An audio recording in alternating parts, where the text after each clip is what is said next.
Hello, this is cjhoyle, and welcome to the 9th and final episode in my Eastern Ontario bike tour series. Today is day number 9 of my 9-day trip, and I'll be riding from the Jones Falls Lock Station on the Rideau Canal to the City of Brockville, situated on the St. Lawrence River. My ride this morning will begin with a southward heading. When I reach the town of Gananoque, I'll turn and head east, where I'll join the Great Lakes Waterfront trail alongside the Thousand Islands Parkway, which will take me directly to Brockville. So today is Sunday, September 8th, 2019, and I woke up bright and early in my tent camped next to Lock 40 on the Rideau Canal. This morning everything is extremely calm and still, and Jones Falls looks extra beautiful. Since today is the last day of my vacation, and I need to return back to my regular routine tomorrow, I wanted to get an early start today. By 7:30 I had my bike fully loaded, and I was ready to begin my ride. Leaving Jones Falls, I had a long gravel road to climb up, which certainly got my blood pumping on this early morning. The temperature this morning is about 14 degrees Celsius so far, but I'm expecting it will get warmer as I continue my ride. The occasional rock faces that I can see along the sides of the road are a reminder that I'm riding through an area of the Canadian Shield. This geographic feature consists of 4-billion-year-old volcanic rock covered by a thin layer of soil. Here I'm passing through an area known as Morton and crossing over the Morton Creek. Up to this point this morning, all the roads I've been riding have been a repeat from a segment of my previous bike tour from May of 2019, but I'm now breaking away from that route to cover new territory. Having started the day in the township of Rideau Lakes, I've now entered the township of Leeds in the Thousand Islands. As I continue to ride south, the rocks and trees begin to disappear and the scenery becomes increasingly agricultural. Many of the roads I've chosen to ride on this morning are fairly major ones, but there seems to be virtually no other traffic this early on a Sunday morning. As usual, I'm enjoying listening to my portable AM/FM radio while I'm riding.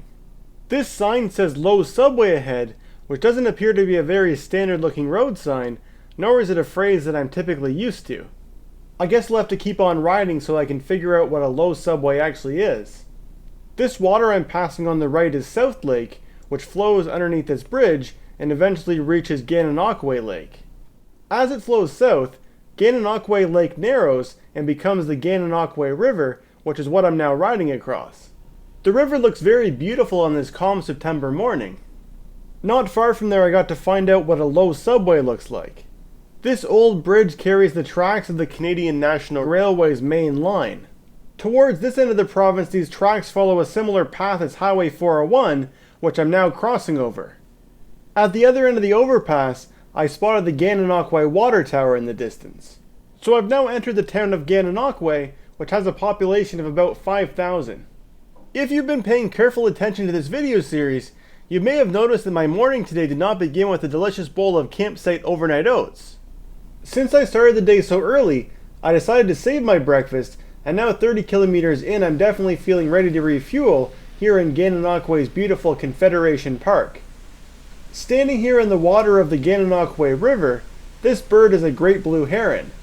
The great blue heron is the largest species of heron in North America, and adult birds can have a wingspan of up to 2 meters.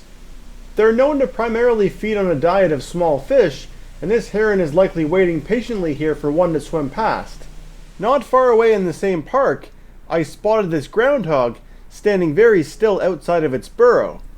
The groundhog is a type of rodent, which is also known by the name woodchuck, even though none is the amount of wood that a woodchuck could chuck. Groundhogs primarily survive on a diet of plants, but are also known to eat insects. After enjoying watching the wildlife and finishing up my overnight oats breakfast, I was back on the road again riding through Gananoque's historic downtown. This stretch of roadway is also a repeat for me from day 4 of my bike tour from May of 2019. On that trip I followed the Lake Ontario shoreline all the way from Oshawa to here in Gananoque before heading north to visit some provincial parks. On my current trip I wanted to pick up where I left off and ride this segment of the waterfront trail that I've never ridden before. The road that the trail follows alongside here is the Thousand Islands Parkway. The parkway is known for its beautiful views of the St. Lawrence River, but disappointingly many of those views are hidden from sight for active transportation users, since many segments of the trail were built in a ditch over on the other side of the road. Back in the 1950s and 60s, the Thousand Islands Parkway was actually a 4-lane highway, and was signed as part of Highway 401 before the current alignment of this section of 401 was built. This water on my left is called Landon's Bay. I noticed this person walking down the road carrying a big backpack. The weather forecast this morning showed a 0% chance of showers today, but those big clouds overhead are making me start to second guess that prediction. Up ahead, I'm about to pass over top of the road leading to the Thousand Islands International Bridge. This bridge system consists of a series of 5 bridges which make use of 4 islands to get vehicle traffic across the St. Lawrence River. Unfortunately, there isn't a great view of the bridges from here, but they were constructed in the late 1930s within a span of just 16 months, a project which provided employment to many who were out of work during the Great Depression. I got tired of missing out on all the good scenery from the trail, so I began to periodically switch to riding on short segments of the road. Looking further downstream on the river, I can see many islands scattered across the water. As I've alluded to, the portion of the St. Lawrence River that I've been riding beside today is known as Thousand Islands because of its abundance of islands. Apparently the exact count of islands is actually closer to 2,000. As I was riding along this segment of the trail, another cyclist rode up alongside me and we chatted and rode together for a while. He's a retired helicopter pilot who lives along the Thousand Islands Parkway, and he comes cycling here nearly every day. When I reach Butternut Bay, the Thousand Islands Parkway merges back onto Highway 401 and the separated bike path ends. My route led me to a portion of the former Highway 2, which will take me the remainder of the way to Brockville. In contrast to the weather forecast this morning, the road to Brockville greeted me with some raindrops, but they were thankfully short-lived. So the time is now 12 noon, and I've entered the city limits of Brockville. After 9 enjoyable days on the road, here I've arrived back at the very spot where this adventure began back on day 1. Although my bike trip is now officially finished, there's one more attraction here in Brockville that I'd like to see before returning home. Completed in 1860, downtown Brockville is home to Canada's first railway tunnel. Spanning a distance of over half a kilometer, this tunnel was built to allow railway cargo to travel underneath the already well-established downtown Brockville to access the Brockville Harbor. The tunnel stopped seeing trains in the 1970s, and in 2017, after some renovation work, the city opened it as a place for people to walk through. The entire inside of the tunnel has been lit with colorful LED strips, and walking through is a really neat experience. The tunnel has 3 distinct sections, which each employed a different tunneling technique.